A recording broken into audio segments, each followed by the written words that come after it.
लिखा है shopkeeper gives books on rent for reading. She takes a fix charge for first 2 days. ठीक है, let the fixed charge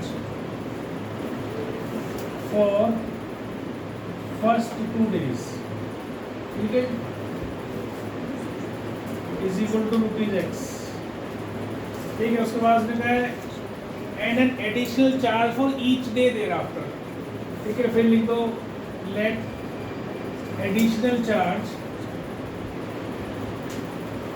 per day is equal to ₹Y. ठीक, अब Latika paid ₹22 for a book kept for 6 days. तो पहले 2 दिन के लिए तो फिक्स कर दिया उसने, वो तो X देगी. उसके बाद 4 दिन बचे तो 4Y इज इक्वल टू 22. ऐसी while Anand paid ₹16 for book kept for 4 days. तो मतलब ये 2Y ये 16. इन दोनों को सॉल्व करना है क्योंकि 2 दिन का पहले चार्ज फिक्स है. तुम चाहे 1 दिन बाद वापस कराओ तब भी तुम्हें वो चार्ज तो देना ही पड़ेगा. ठीक है, तो 2Y हो गया, ये 6 हो गया, तो Y कितना आ गया 3 आ गया. अब x plus 6 is equal to 16, तो x कितना आ गया मैडम 10 आ गया. तो देखो आपका आंसर बिल्कुल परफेक्ट निकला. 10 आना चाहिए, आपने 5 निकाल दिया. वो आपने इसलिए कराओ क्योंकि यहाँ पर आपने 5Y लिया होगा. क्या लिया, यही क्वेश्चन आई.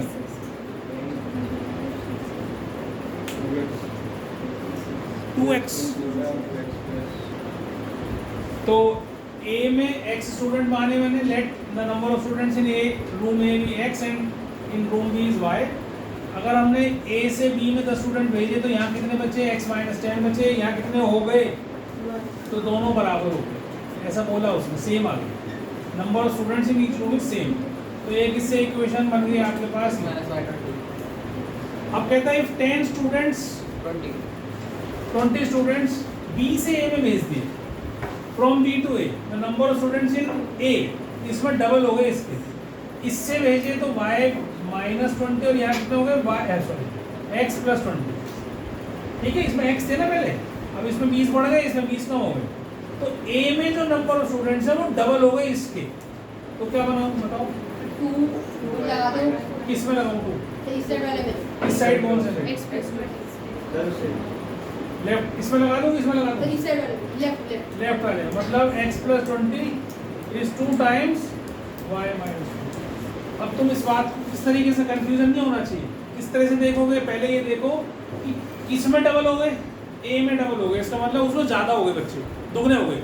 तो दुगने हो गए बच्चे, तो जो छोटे वाला नंबर है, मान लो सपोज करो एक में 4 है एक में 2 है, तो ट्वाइस किसको मल्टीप्लाई करूँ तो बराबर हो जाए. कम वाले में, 2 वाले में नहीं, कम वाले में. तो ट्वाइस इसको करूँगा तो दे विल बिकम इक्वल. तो अब ये डबल हो गए, ये डबल हो गए इसके, तो इसका मतलब ट्वाइस किस में करूँगा, छोटे वाले में. तो ये याद रखो, ऐड भी जब भी करते हैं छोटे वाले में करते हैं, मल्टीप्लाई करते हैं तो भी छोटे वाले में ही करते हैं. अब इसको सॉल्व करो जरा. x + 20 is equal to 2y - 40. x - 2y is equal to -60. ये दूसरी इक्वेशन बन गई. Now you have to solve first and second. x - y is equal to 20 है, x - 2y -60 है, माइनस प्लस प्लस ये cancel, y is equal to 80. ठीक है, और x आ गया 100. x 100 and y is 80. ये आंसर है. ठीक है,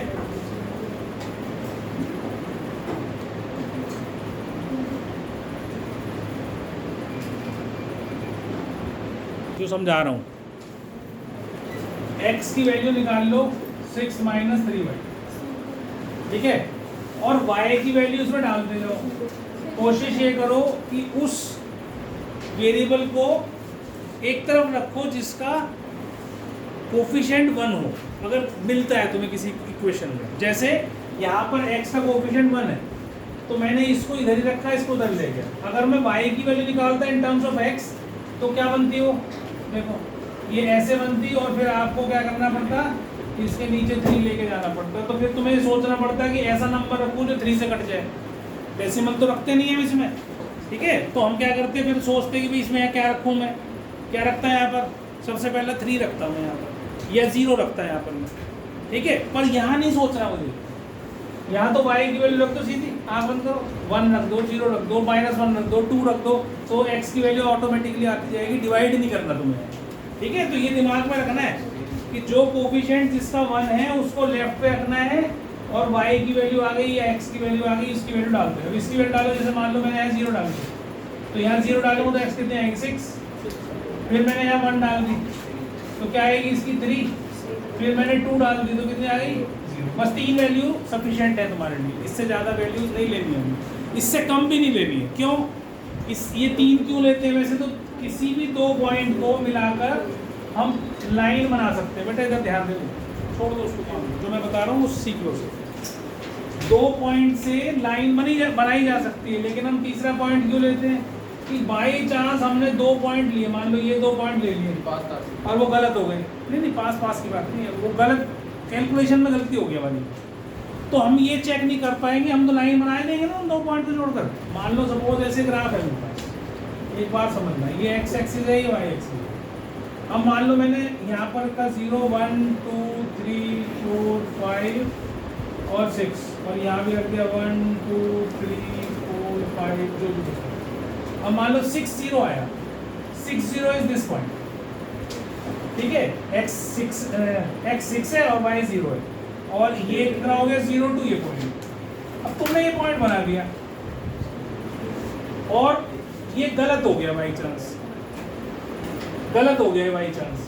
तो जब गलत हो गया, अब तीसरा पॉइंट जब तुम बनाने जाओगे तो तुम देखोगे कि ये पॉइंट यहाँ आ रहा है, तो तुम ऐसे थोड़ी लाइन बनाओगे, तुम समझ जाओगे तुरंत कि हमारा जो तीसरा पॉइंट है वो आउट ऑफ लाइन चला गया, इसका मतलब हमने कहीं कैलकुलेशन मिस्टेक करी है, इसलिए हम तीसरा पॉइंट डालते हैं, नहीं तो 2 पॉइंट से भी लाइन बन जाएगी, कोई दिक्कत नहीं, ठीक है। बड़ी क्लासेस में हम 2 पॉइंट से ही सिखाते हैं, समझ में आ गई बात। अब और क्या सीखना है आपने इसमें, ये तो हो ही गया। दूसरी बात जो बता रहा हूँ उसको समझना, लाइन ये तो सबको आता है बनाना, कोई रॉकेट साइंस नहीं है इसमें, पॉइंट मार्क करके सबने सीख रखे हैं, उसमें ला के लाइन जोड़ना है, सबने यही करना है ना। क्या क्या चीज़ तुम्हें पता होनी चाहिए वो बता रहा हूँ ग्राफ के अंदर। इस एक्स एक्सिस के ऊपर y 0 होता है हमेशा, any point on x axis is a, 0, मतलब x की वैल्यू तो होगी पर y की वैल्यू 0 होगी। Any point on x axis is a, 0, a कुछ भी हो सकता है, 1 0 2 0 3 0 5 4 0 7 0 कुछ भी हो सकता है, ठीक है। y 0 होगा एक्स एक्सिस पर, और y एक्सिस पर any point on y axis क्या होगा 0, a, मतलब इसके ऊपर x नहीं होगा, क्योंकि x तो ऐसे मेजर करते हैं हम, y ऐसे मेजर करते हैं, तो जब इस लाइन के ऊपर तो x होगा ही नहीं ना, क्योंकि हम तो चले ही नहीं इधर, हम तो इधर ही चलते जा रहे हैं, समझ वाली बात। तो इस y एक्सिस पर x की वैल्यू हमेशा 0 होती है और कोई वैल्यू होती है, जैसे 0, 2 पॉइंट है, तो 0, 2 यहाँ पर लाई करेगा हमारा 0, 2, x 0 है y 2, और 6, 0 कहाँ लाई करेगा, यहाँ पर लाई करेगा, 6, 0 इज दिस पॉइंट, ये मान लो a है, ये मान लो b है, ठीक। एक बात समझाई। दूसरी, मान लो 2 वेरिएबल नहीं है तुम्हारे पास, सपोज 1 वेरिएबल की लाइन आ गई, तो हम कैसे करेंगे वो भी देख लो, ठीक है। कुछ भी आ सकता है वहाँ पर, मान लो आ गई x = 5, तो जो पॉइंट 5 है यहाँ पर, यहाँ से जाती हुई लाइन, ऐसे line parallel to y axis, parallel to y axis, जो 5 पॉइंट से पास से होके जा रही है x = 5 लाइन, क्योंकि मतलब इस एक्सिस के परपेंडिकुलर लाइन जो इसके पैरेलल होगी, ये ओरिजिन कहलाता है जहाँ दोनों एक्सिस मिलती है। आपको पता है ये x एक्सिस है, ये y एक्सिस है, तो अगर x = 5 लाइन बनानी है तो जहाँ पर 5 पॉइंट होगा x एक्सिस पर, वहाँ से एक लाइन डाल दो जो कि इस एक्सिस के परपेंडिकुलर हो, तो आगे बात। अगर आ जाए y = 5, तो ठीक उल्टा, यहाँ से 5 पॉइंट है, यहाँ से डाल दिया, दिस इज एट y = 5, समझ में आ गई बात। तो जब y = कोई भी कांस्टेंट डालना है तो वो ऐसे कर लिए, और x = कोई भी पॉइंट डालनी है, लाइन डालनी है तो ऐसे कर लिए, समझ में आ गया सबको। अब आपके पास इसमें क्वेश्चन कैसे आएंगे, एक लाइन तो आपने शायद 9th में बता रहे थे, तुम सीख लिए बनानी, ग्राफ बनाने सीखे थे क्लास 9th में, तो 2 वेरिएबल वाले ही सीखे थे ना, x और y की वैल्यू डाल के। ऐसे ही यहाँ पर ऐसे 2 लाइन भी आ सकती हैं, ऐसे 3 लाइन भी आ सकती हैं, अब तुमसे ये हो सकता है कि एक ही ग्राफ के ऊपर मेक दीज 3 लाइंस, ठीक है, और इससे एक ट्राइंगल बन रहा है, उनके कोने वर्टेक्स बताने हैं, you to tell the vertices of that triangle, ठीक है। या ऐसा हो सकता है कि 2 लाइन बनाओ और एक्स एक्सिस वाई एक्सिस के साथ अगर मान लो मिलके तीसरी लाइन बन रही है, मान लो सपोज ऐसा कुछ बन जाए, ये एक्स एक्सिस वाई एक्सिस है और तुम्हारी लाइन ऐसे बन गई और एक ऐसे बन गई, तो ये ट्राइंगल बन गया ना, ये वाला हिस्सा, दिस इज अ ट्राइंगल। तो कहेंगे इसके तीनों कोने बता दो, तीनों वर्टेक्स बता दो, इसके 3 वर्टिसेस ट्राइंगल के जो बने विद एक्स एक्सिस या विद वाई एक्सिस। समझ में आ गई बात? तो ये ग्राफ बना लिया। अब जैसे दूसरा वाला ग्राफ बनाना है, ये वाला बनाना है, तो यहाँ से क्या करूँ, 2x = 3y + 12 लिखूँ। अब ये तो लाना ही पड़ेगा तुम्हें, 2 नीचे। अब y की क्या वैल्यू डालूँ, पहले मैं टेबल बना रहा हूँ, तो टेबल बना रहा हूँ, ठीक है। अब मैं y की वैल्यू क्या डालूँ, यहाँ पर 0 डाल दूँ पहले, तो y 0 डाल दिया, ये कितना आ गई 6, ये तो 0 हो गया, तुम 6 से 12 6 0, फिर तुम और क्या डालोगे इसमें, y 1 डाल सकते हो क्या, नहीं डाल सकते, ऐसी वैल्यू डालनी है जिससे ये 2 से कट जाए। 1 डालोगे तो 15/2 तो डेसिमल में आ जाएगी, नहीं डालनी, 2 डाल के देखो तो ये 6 हो गया, 6 + 12 18, 18/2 तो 0, ओ सॉरी 2 डाला तो ये 9 आ गया। अगला क्या आएगा 4 और ये 3 और बढ़ा लो उसको आगे 12। या एक बात समझ लेना ध्यान से, देखो तीसरा पॉइंट डालने के लिए कैलकुलेशन की जरूरत नहीं है आपको। जब तुम यहाँ देख रहे हो 1 2 3 आया, तो ऊपर क्या आ रहा है 6, फिर उसके 3 कम हो रहा है, फिर जब अगला वाला डाला 2 तुमने तो 3 और कम हो गया। तुम्हें कैलकुलेशन करने की जरूरत नहीं पड़ेगी, पहले 2 आ गया, तीसरा पॉइंट ऑटोमेटिकली आ जाएगा तुम्हारी ऑब्जर्वेशन से। जैसे मान लो मैंने यहाँ पे 0 डाला, 6 आ गया, 2 डाला 9 आ गया। अब 2 और बढ़ाऊंगा अगर इसको, तो यहाँ 3 और ऐड हो जाएगा, 6 के बाद 9 आया, 9 के बाद क्या आ जाएगा। अगर आप चाह रहे हो कि ये बहुत दूर चला गया, 12 तक भी तो मार्क करना मुश्किल होता है ना, लंबा हो जाएगा, तो आप क्या कर सकते हो इसकी जगह, नंबर 9 ऐसे बनती है ना, ये 0 है या 2 है, तुम इससे पहले इधर ले लो -2 ले लो। तो अगर मैं -2 लेता हूँ इसको, तो क्या आ जाना चाहिए 3 आ जाना चाहिए। 9 6 इधर उल्टा तरफ चलोगे तो क्या आएगा 3 है, डाल के देख लो, -2 इसको डालो, -2 तो -2 डालोगे तो कितना आएगा 6, 12 - 6 is 6, 6 / 2 is 3। तो तीसरा पॉइंट आप ऑब्जर्वेशन से बता सकते हो, बहुत आसान होता है। समझ में आई मेरी बात, क्या बोल रहा हूँ मैं? पहले 2 पॉइंट निकाल लो और तीसरा ऑब्जर्वेशन से आ जाएगा। जितना x में डिफरेंस से y में डिफरेंस आ रहा है, उतना ही एक आगे को बढ़ा के या पीछे को कम करके आप y की या x की वैल्यू निकाल सकते हो। बहुत सिंपल होता है। नहीं, मैं ये बनाना चाहो बनाओ, इसको बनाओ ग्राफ पे, बना लिया। अब इसको मिटा लो, अभी मैं बना देता हूँ, पहले चेक कर लेता हूँ ठीक बनाएगा नहीं। अबे यार, तो पहले वाले में आपने क्या करा, एक टेबल बनाया,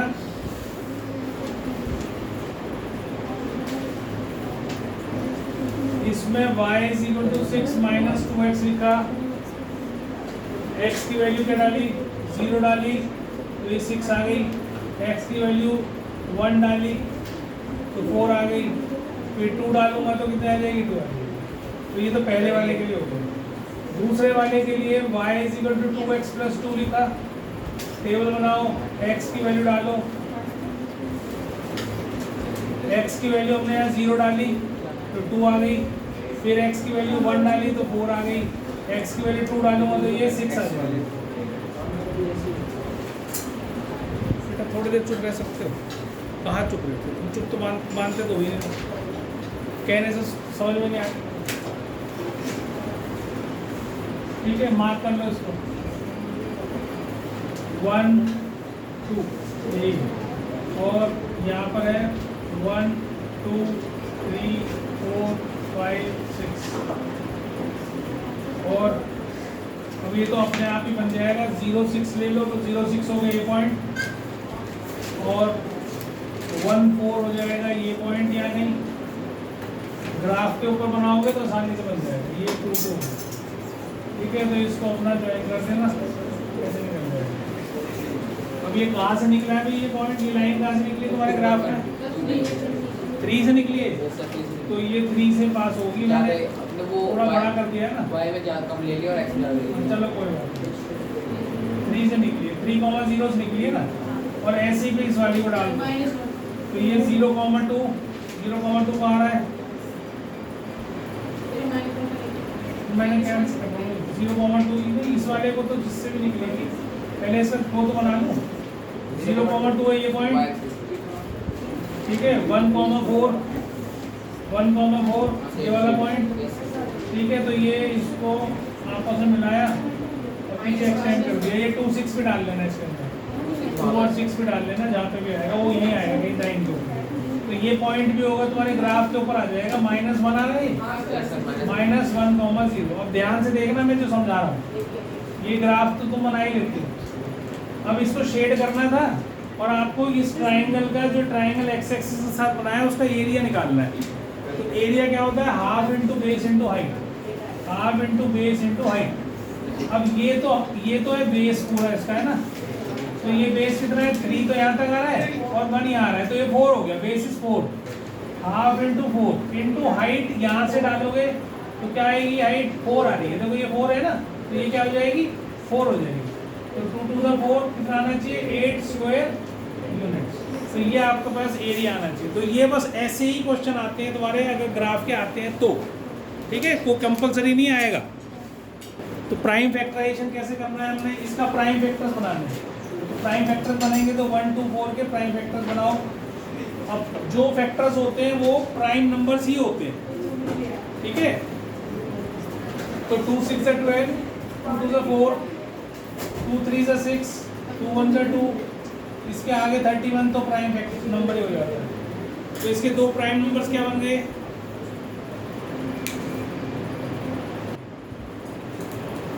तो इसके प्राइम वेक्टर्स बनाए, ये 62 और 31, तो एक इसके प्राइम वेक्टर बन गए 2 × 2 × 31। अब ये 242, 2 से करा 2 1 2, 2 2 4, 2 1 2, इससे क्या 11 से बन गया, तो ये 11 हो गया, तो 2 × 11 × 11, तो दोनों के प्राइम वेक्टर्स बन के आ गए। अब इससे हमने क्या निकालना है, HCF निकालना है। HCF होता है जो दोनों में कॉमन हो, तो सिर्फ एक वेक्टर कॉमन आ रहा है 2, तो HCF इज 2। LCM आपको निकालना है तो कॉमन वेक्टर को एक बार लिखो, बाकी जितने भी वेक्टर्स हैं वो सारे लिख दो, 2 × 31 × 11 × 11, दिस इज LCM। इन दो नंबर्स का LCM निकाल दो, कॉमन फैक्टर को एक बार लिखना है और बाकी जितने भी फैक्टर्स हैं वो आपको लिख देने। अब सपोज करो 2 की जगह 3 नंबर हो, ये तो 2 नंबर थे और आपसे कहा गया प्राइम फैक्टराइजेशन से 3 नंबर्स का HCF LCM निकालो, तो मैं 3 नंबर लिख रहा हूँ, एक मिनट देखना फिर उसके बाद करते हैं। वैसे हमने करा था पहले ये 184, 230 और 276, ठीक है। इसके जरा प्राइम फैक्टर्स बनाते हैं, कितने बनेंगे प्राइम फैक्टर्स, ये मिटा रहा हूँ। तो 184 के प्राइम फैक्टर्स बनाओ पहले, ये हो गया 2 9 18, 2 2 4, 2 4 8, 2 6 12, 2 से करेंगे तो 23 और 23 प्राइम नंबर ही होता है, तो 2 × 2 × 2 × 23, ये तो हो गया पहले वाले। फिर 230 का करेंगे तो 2 से करेंगे, फिर किससे करेंगे 5 से, फिर 23 से करेंगे तो ये आ गया 2 × 5 × 23, फिर 276, इसके प्राइम फैक्टर बनाओ,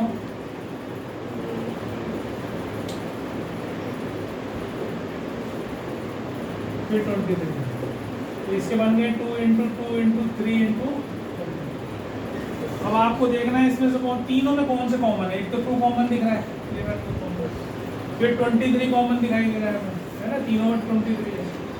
इसके बाद देखो तुम कि 2 में कौन कौन से कॉमन है, पहले इनको तो लिख लो, 2 × 23 तो आपने लिख दिया, ये हटा दो इसमें से, अब ये आपको नहीं लिखने, आपने छोड़ दिया। अब देखो इसमें और इसमें भी 2 कॉमन है, तो 2 को एक ही बार लिखोगे × 2, ये भी कट गया, खत्म। अब क्या और किसी 2 में कॉमन है, नहीं है कॉमन, तो जितने वेक्टर बच गए उन सबको लिख देना।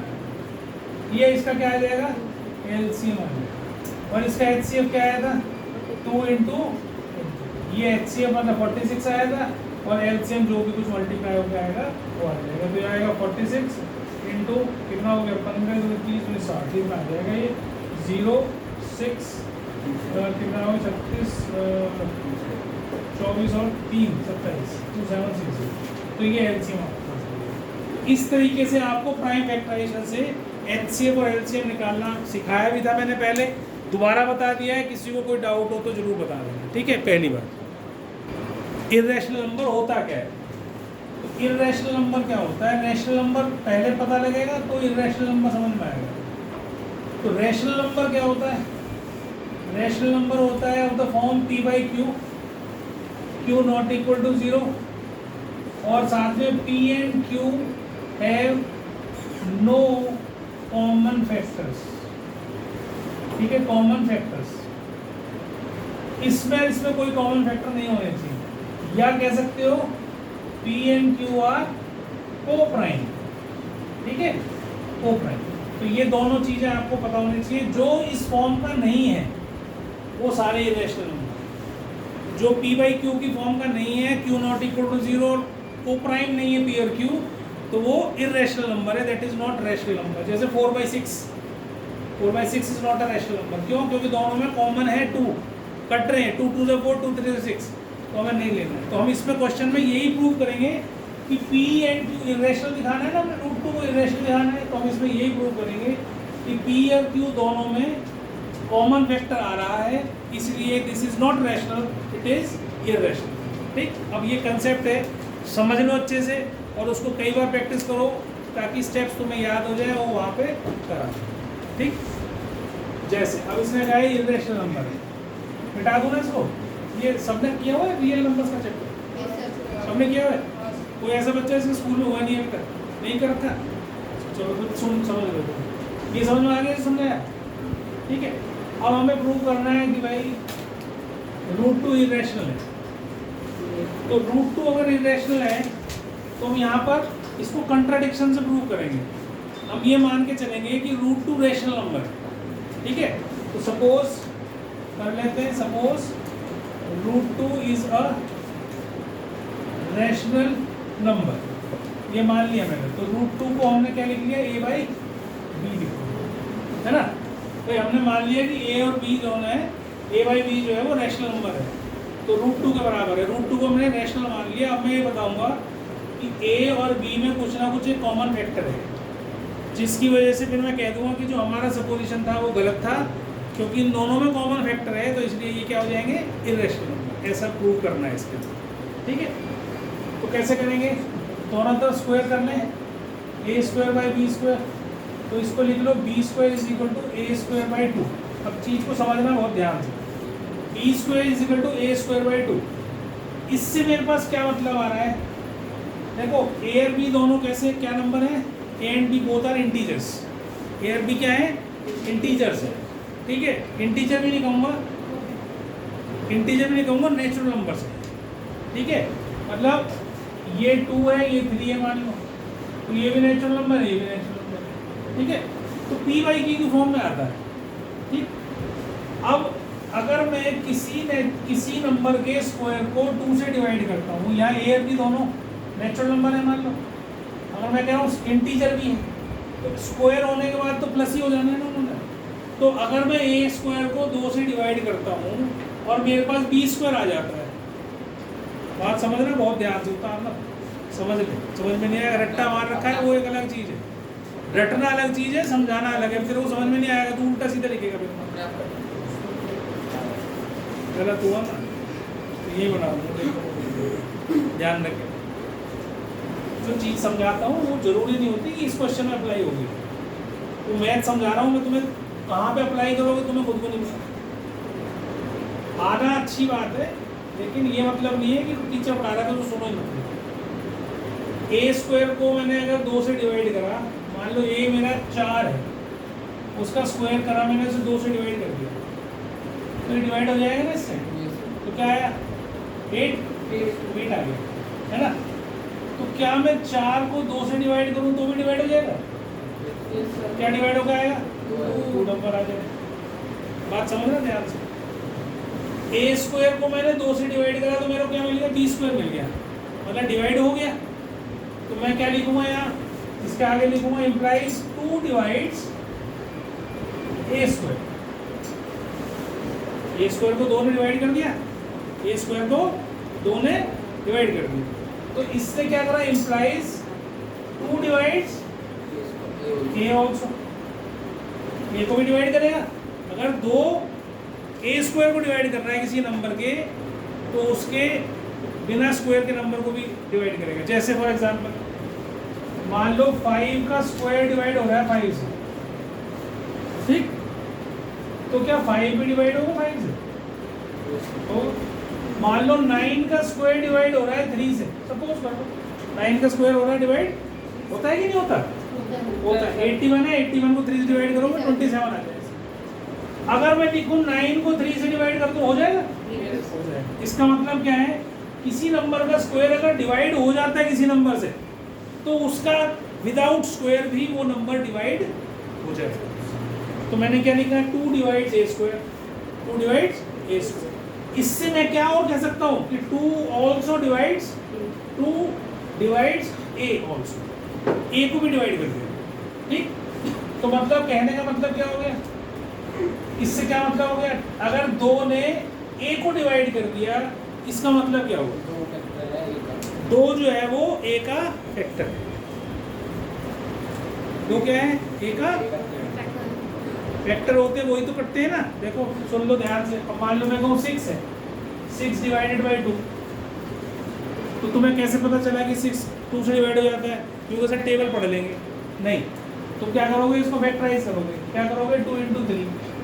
तो जिससे डिवाइड कर रहे हो वो इस फैक्टर में है तो डिवाइड हो जाएगा, नहीं तो नहीं होगा। मान लो मैंने लिखा 5 × 4 डिवाइडेड बाई 6, डिवाइड हो जाएगा? नहीं होगा। क्यों नहीं होगा? क्योंकि यहाँ पर फैक्टर कितने हैं, 3 और 2, और यहाँ फैक्टर कितने हैं, प्राइम, तो 3 तो है ही नहीं ऊपर, तो इसका मतलब 6 से ये डिवाइड नहीं होगा। तो डिवाइड कौन सा नंबर होता है, जिससे तुम डिवाइड कर रहे हो वो फैक्टर तुम्हारा ऊपर नंबर में होने चाहिए, तब वो नंबर किससे होगा, डिवाइड होगा उससे। बात समझ में आ रही है? तो मैंने जैसे लिखा मैं 9 स्क्वायर, तो मैंने लिखा 3 × 3 × 3 × 3, क्या 3 से डिवाइड होगा? हाँ जी हो जाएगा, क्योंकि 3 का फैक्टर इसमें भी है, इसमें भी कट जाएगा जी, तो डिवाइड हो गया। इसका मतलब समझ रहे अच्छे से? अब इसका मतलब मैंने क्या करा, 2 डिवाइड्स ए ऑल्सो, इसका मतलब क्या हुआ, 2 इज अ फैक्टर ऑफ ए, है कि नहीं? 2 जो है ए का एक फैक्टर है। कितने फैक्टर हो सकते हैं, पर जिससे डिवाइड कर रहे हो वो ऊपर आने चाहिए, इसका मतलब 2 इज अ फैक्टर ऑफ। अब मान लो तुमने ए को डिवाइड करा 2 से, ए को क्या करा तुमने, 2 से डिवाइड कर दिया। इससे अगले की स्टेप में लिखा, अगर तुमने ए को 2 से डिवाइड करा तो कोई नंबर आएगा, कुछ भी आएगा। तो मैंने मान लिया भाई सी आ गया, नहीं, जैसे हमने यहाँ लिखा था 9 को 3 से डिवाइड करा तो कोई नंबर आया, 3 आ गया। ऐसे ही मैंने कोई नंबर ले लिया कि अगर मैं ए को 2 से डिवाइड करूंगा, डिवाइड तो हो ही गया, ये तो हमने प्रूव कर दिया कि 2 इज अ फैक्टर ऑफ ए, तो इसका मतलब ए डिवाइड होगा, डिवाइड होगा तो एक नंबर देगा हमें वो सी, ठीक। क्रॉस मल्टीप्लाई और स्क्वायर कर दो, A square is equal to 2c square, ठीक है। अब जो तुमने ये डाला था यहाँ पर, ये था तुम्हारे पास, अब यहाँ से ए स्क्वायर की वैल्यू डाल दो 2b स्क्वायर, यहाँ पे क्या थी, A square is equal to 2b square थी कि नहीं, इसको यहाँ डाल दो, ठीक। अब डालो यहाँ पे जरा, क्या आएगा, 2b square is equal to 2b square, नहीं कुछ गलत हो गया, यहाँ पे आपको स्क्वायरिंग नहीं करनी चाहिए, नहीं स्क्वायरिंग नहीं करी मैंने, स्क्वायर करने की जगह आपको डायरेक्ट इसकी वैल्यू इस पर डाल दो, इस पर डाल दो, ठीक है।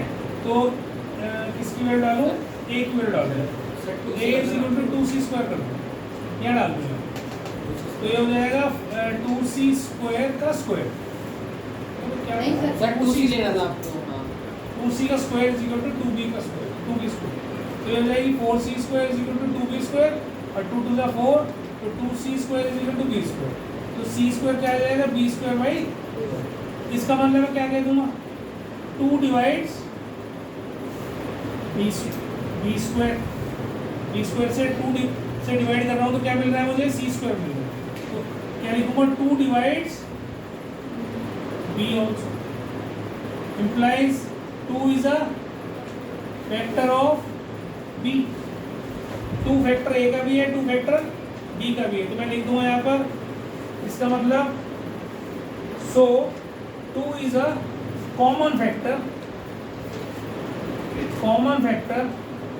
of a and b, ठीक, implies a by b is irrational, होगा कि नहीं? ठीक है यहाँ लिख दो तो फिर so our supposition assumption so our assumption is wrong, so root 2 is